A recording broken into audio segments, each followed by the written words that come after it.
Champion ang 12-year-old golf player na si Res Ian Tanyag sa katatapos lang na Second Chairman's Cup ng Philippine Eagle Golf Club na ginanap sa Nick Faldo course ng Eagle Ridge Golf and Country Club noong June 7. Ang tournament nakasabay na rin ang pagdiriwang ng birthday ng PEGC chairman na si Philip Chen at direktor ng Eagle Ridge Golf and Country Club ay nilahukan ng mahigit 100 manlalaro at kabilang na dito ang mga miyembro ng PEGC. Happy birthday to you. Happy birthday. Happy birthday. Happy birthday. Happy birthday to you.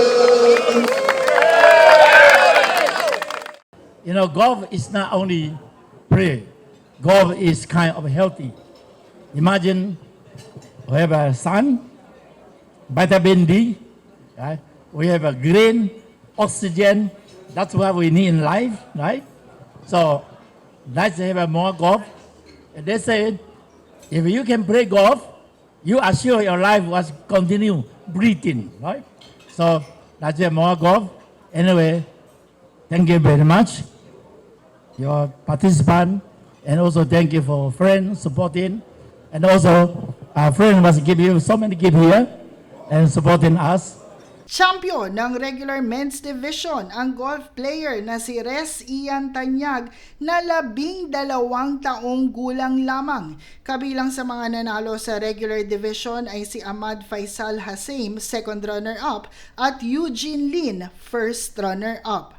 Samantala, sa senior division, second runner-up si Orly D, first runner-up si Yang Lee at champion naman si Romy Tanyag. Para sa ladies division, second runner-up si Bing Betonyo, first runner-up si Glenda Aguto at ladies division champion si Mercy Littlefield. Binigyan din ng Special Eagle Award si Res Tanyag.